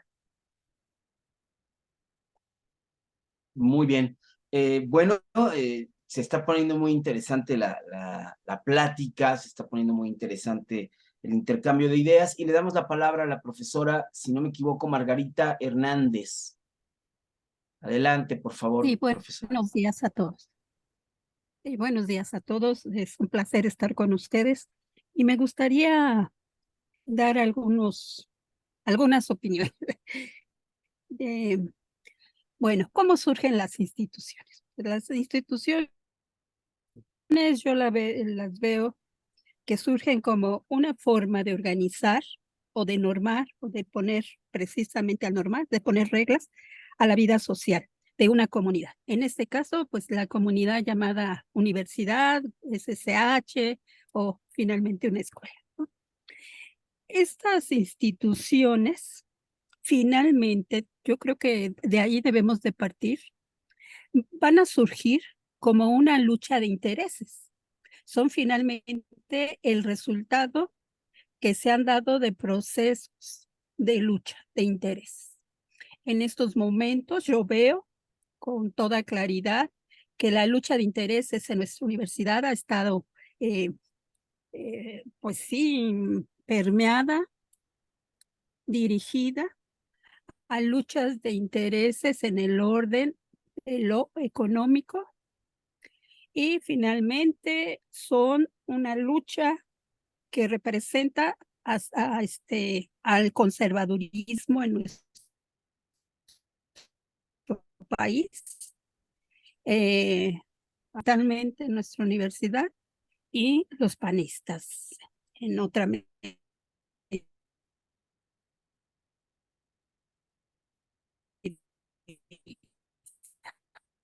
¿no? Pero fundamentalmente el académico de lo laboral, que bien lo apunta el maestro Mari, y es una demanda por años. Y yo quisiera agregar esto. El proyecto del Colegio de Ciencias y Humanidades, cuando surge en el 71, Fue un proyecto de 5 planteles a su inicio, pero era un proyecto de 10 planteles. Compañeros, ahí tenemos una forma de cómo organizarnos la otra parte, diseñando todo un plan, toda una estrategia, en donde si estas instituciones van a construirse por intereses, bueno, pues que hoy el interés colectivo es el que surge, siguiendo como ética moral y, y fundamental luchar por un interés, y les repito, debe ser colectivo, no yo alcance un puesto, yo alcance una plaza de carrera, yo tenga mejores condiciones que mis demás compañeros. No, aquí, en igualdad de circunstancias, luchar por eso, porque todos tengamos una mejor vida laboral y pues esa es la invitación de construir. Esto no se hace de la noche a la mañana, pero sí tenemos un momento clave a finales casi de este año. Entonces hay que estar muy pendientes, ¿no? Entonces yo los invito a que nos sentemos a construir ese proyecto. Maestro Omar, podemos demandar la creación de los 5 planteles más.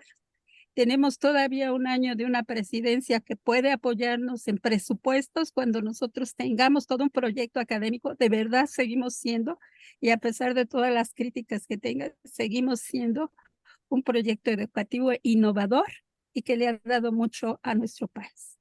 Nada más con esto. Muchas gracias, profesora. Joel, ¿quieres? Sí, en general estoy de acuerdo.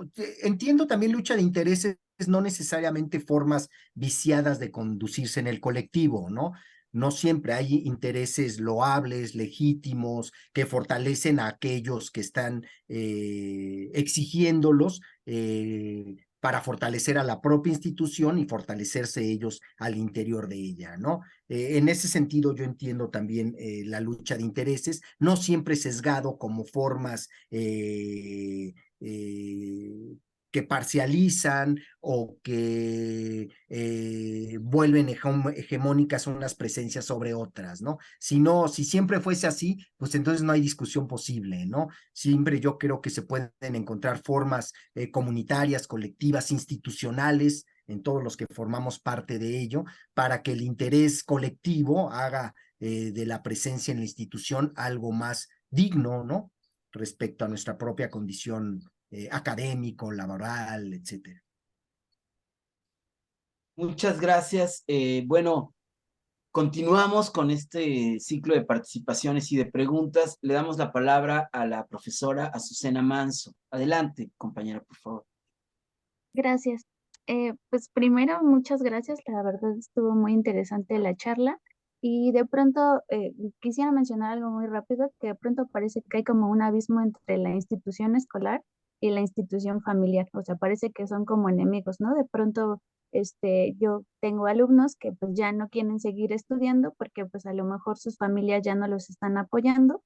Entonces de pronto como que se contraponen unos con otros, ¿no? Y en este mismo sentido pues los valores que ellos tienen, pues los van a aprender de pronto en casa o en su entorno más cercano y obviamente pues lo van a expresar en la escuela.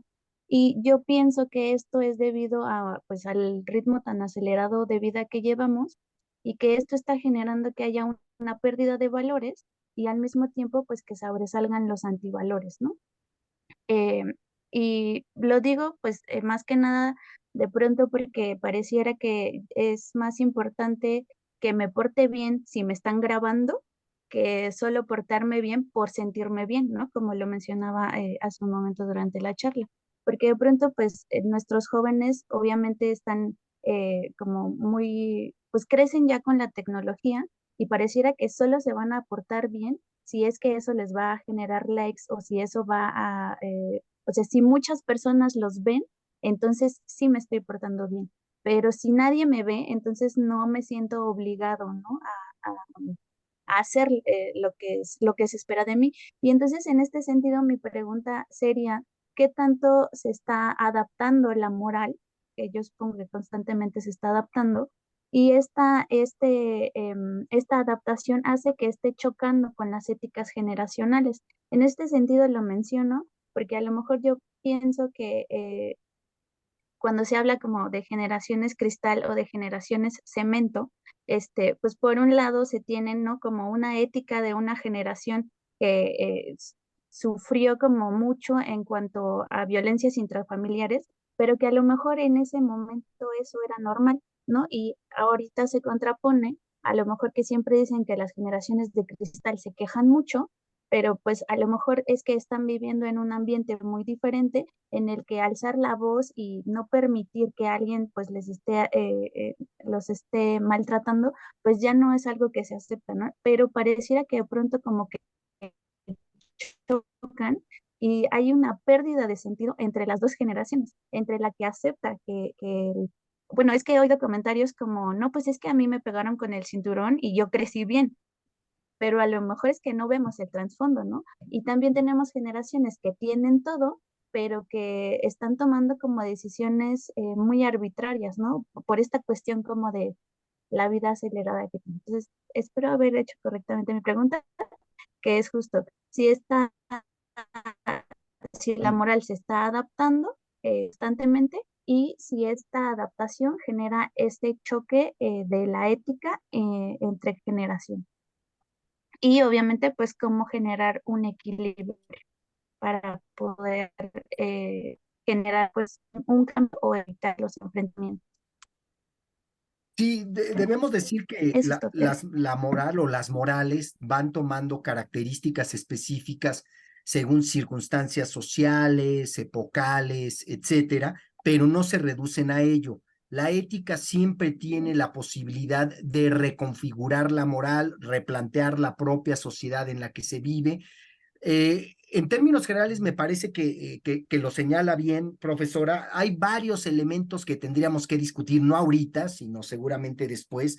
¿Cuál es el papel de la tecnología en estas sociedades modernas? Evidentemente, ahora tiene una característica especial, estar ceñidos a estas lógicas o estas dinámicas de lo tecnológico que se han vuelto hegemónicas e incuestionables, ¿no? Si no aprieto el botón adecuado, no tengo la posibilidad de comunicarme o de que me vean, y eso es, ¿no? Un imperativo que se impone a toda costa, pero que tendríamos que cuestionar qué sucede cuando las acciones de los individuos son más operativas que contemplativas.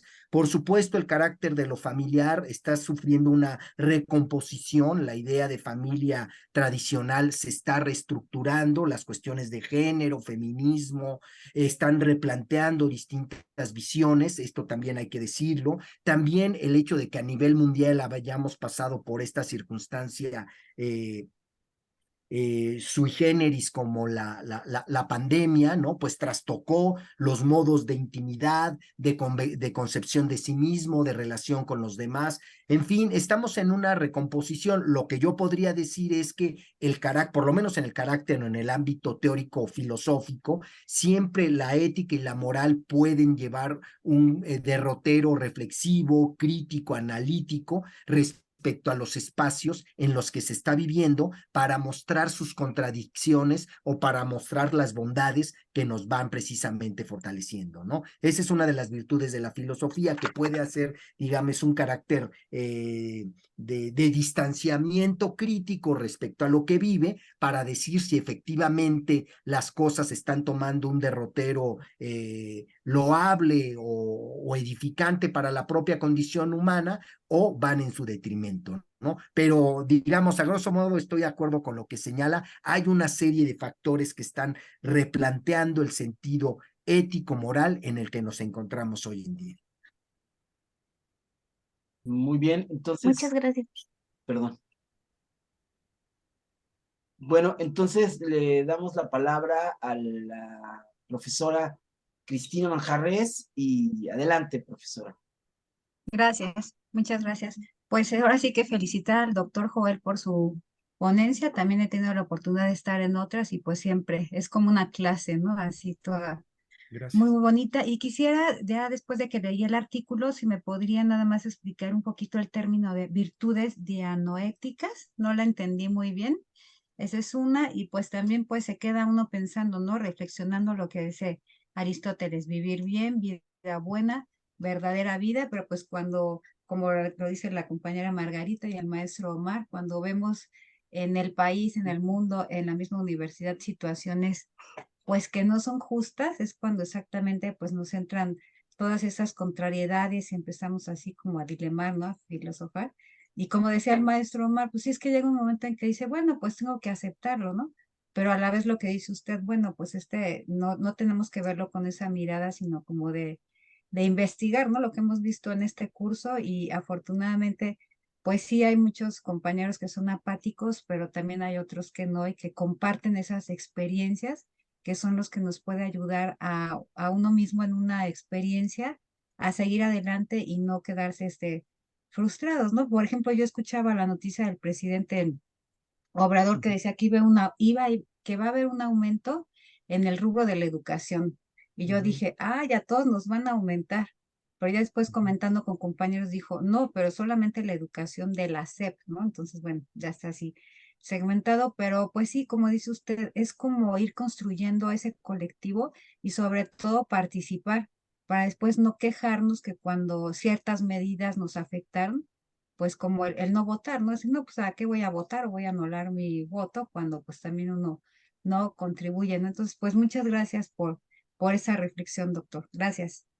Sí, gracias. Rápidamente y a grosso modo, dianoético tiene que ver con estas virtudes, no solamente que son susceptibles de ser enseñadas, cultivadas, como muchas de ellas que llevamos a cabo en la institución educativa, sino para quien las lleva a cabo, las vuelve propias, se convierten en una especie de introspección.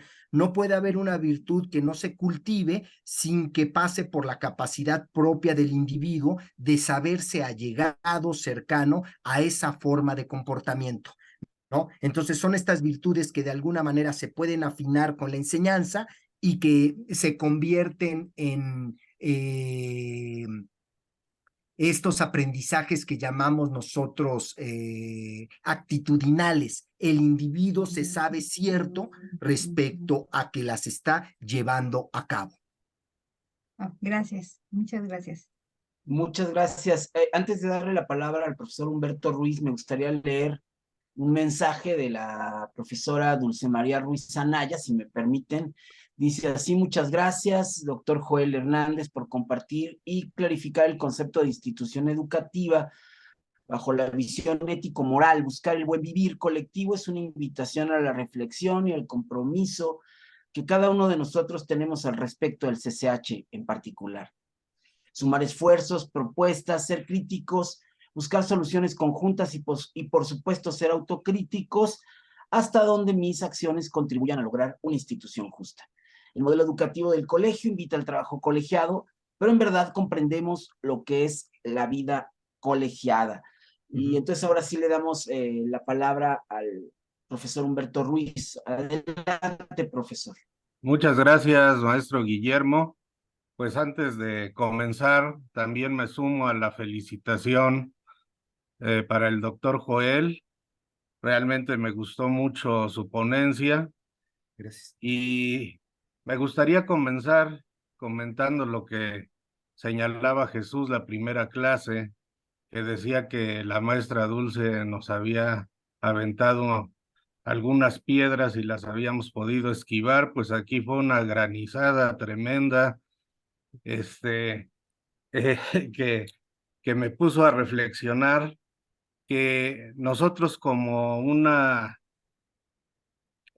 institución, pues una institución que tiene que ver con una estructura y que como estructura tiene que ver con el buen funcionamiento de sus partes,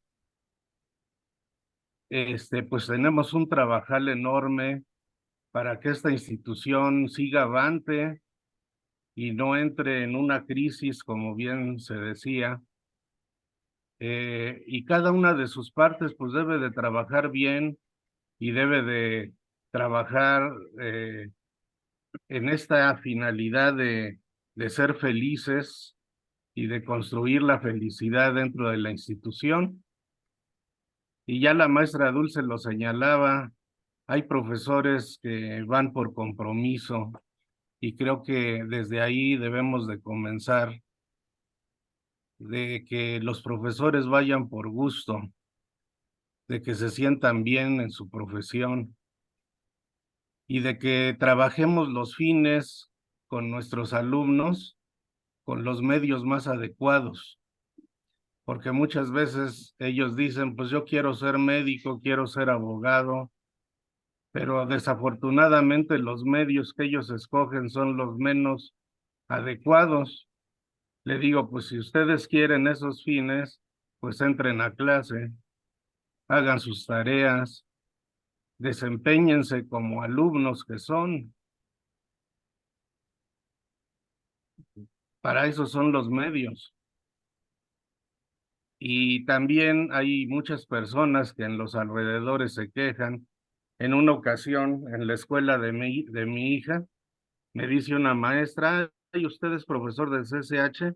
Pues quiero darle una queja, porque afuera de mi casa hay puro borracho y todos los del CCH son puros borrachos.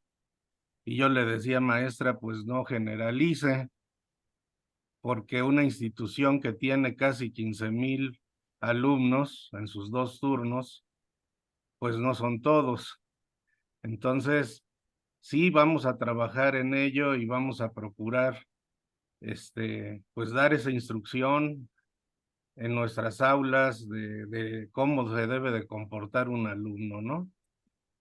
Y cómo se debe de comportar en una institución llamada escuela, porque la escuela se hizo para tomar clases y no para tomar bebidas alcohólicas, por ejemplo, ¿no?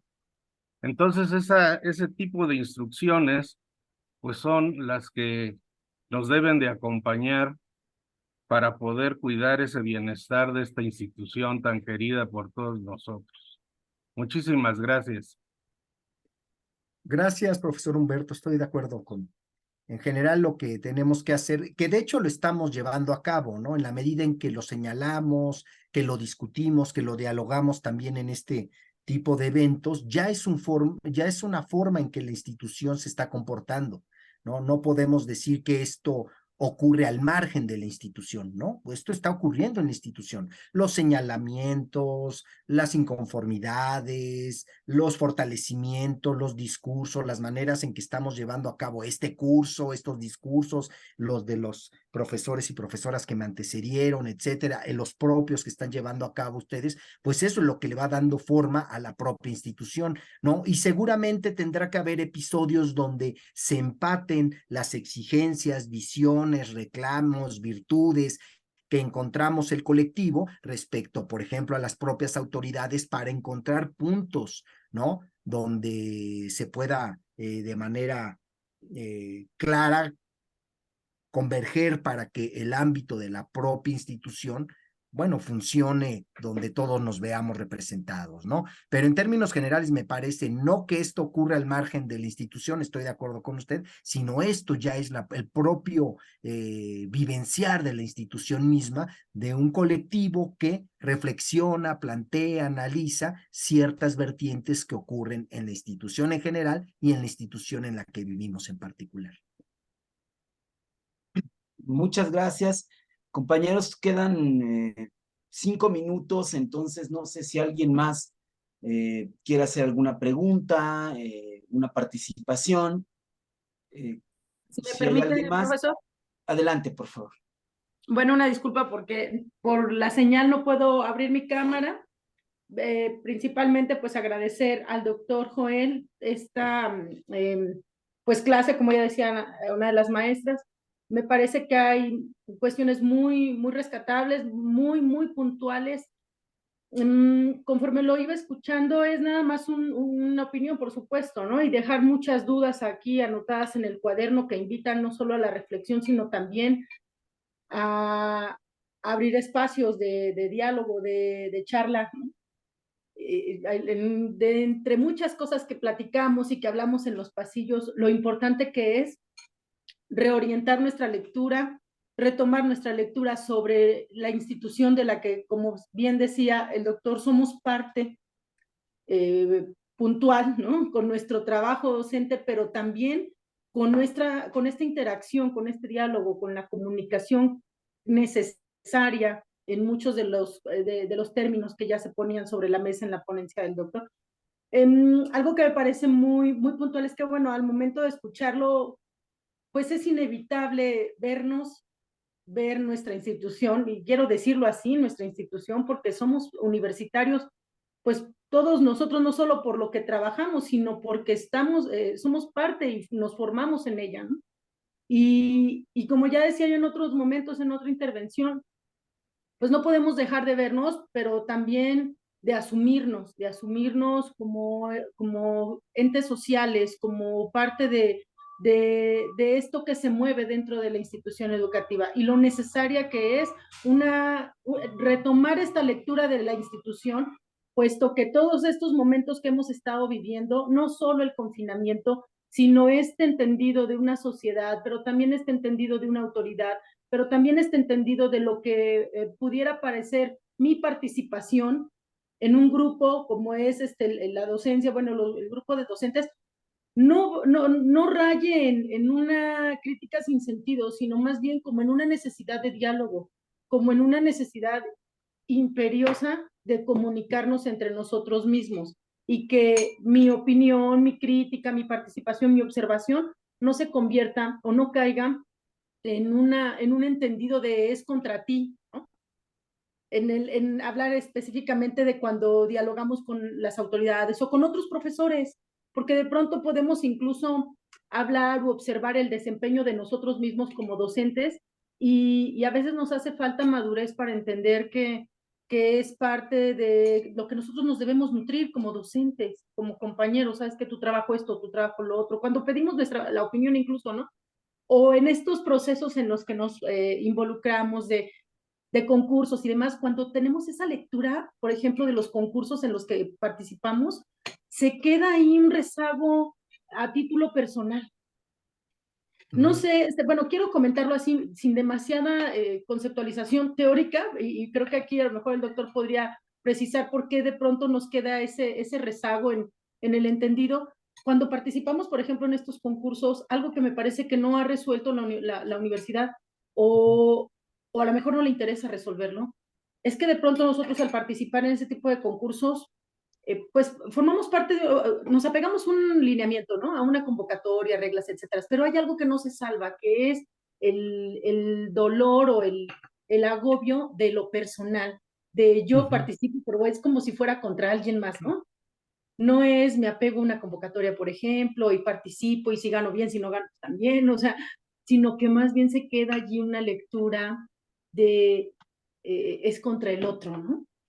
Es como una lucha entre los profesores que participamos y demás. Es algo como que yo he tenido muy presente, a lo mejor porque he participado muy recientemente en esos procesos, pero de pronto se queda esa lectura de es contra mí o es contra ti, y al rato hasta entre nosotros mismos como profesores nos dejamos de hablar, o empieza a haber discursos ya dolosos entre uno y otro compañero.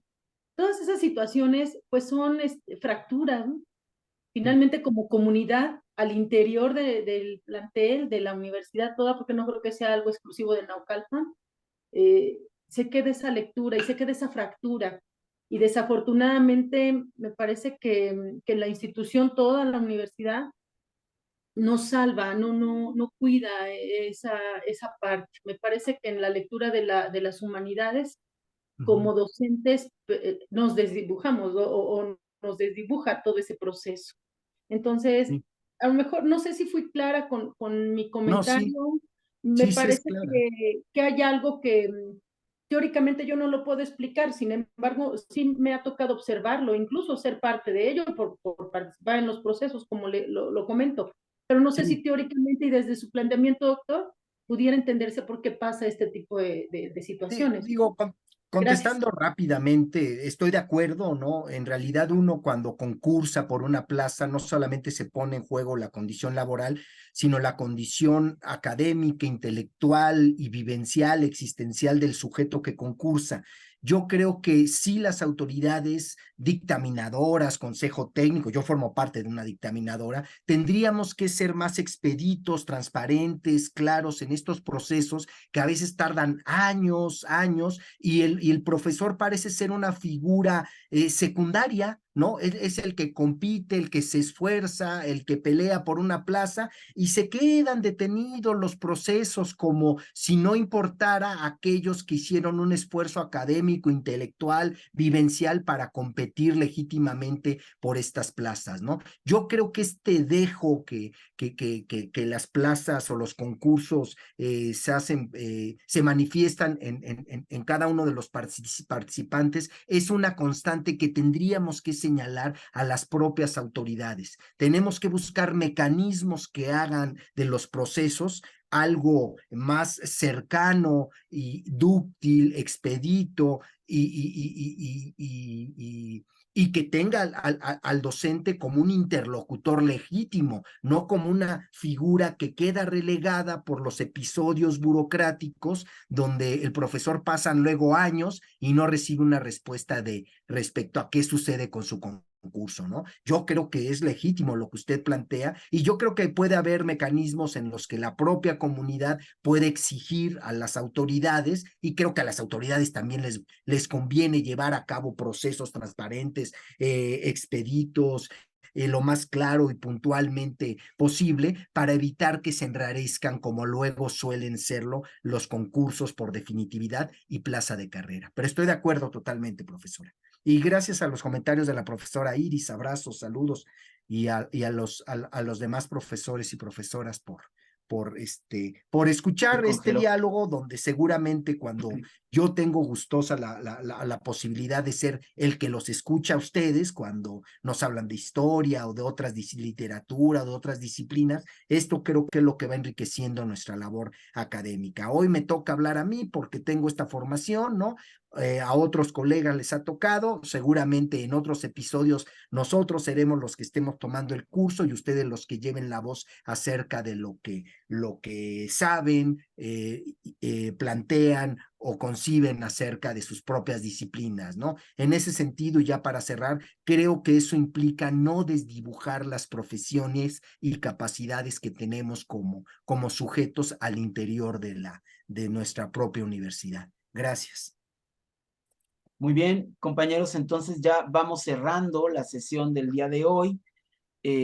Ha sido muy fructífera por la exposición de Joel y pues por todas las participaciones tan interesantes de los compañeros. Entonces, nada más les recuerdo que mañana a la misma hora tenemos la sesión con la doctora Paola Cruz. Va a ser una exposición sobre la cuestión de género, que tiene que ver aquí con la escuela, también por supuesto, que es parte del curso Retos del Modelo Educativo. Y pues si no hay nada más, les agradezco muchísimo su presencia, le agradezco muchísimo a Joel. Joel, muchas gracias por... Gracias a ustedes por la invitación, colegas, y compañeras, un gusto. Excelente exposición. Y pues nos estamos viendo mañana. Muchas gracias a todos. Hasta luego, compañeros. Gracias, saludos, abrazos. Luego. Muchas gracias. Gracias. Están muy bien, hasta luego. Gracias. Hasta Luego, bonita tarde. Hasta luego, muchas Hasta felicidades. luego, hasta mañana. Hasta luego. Buen día, hasta luego. Hasta luego, gracias. Hasta luego y gracias. A ustedes, buen día. Buenos días. Sí. Buenos días. Tardes.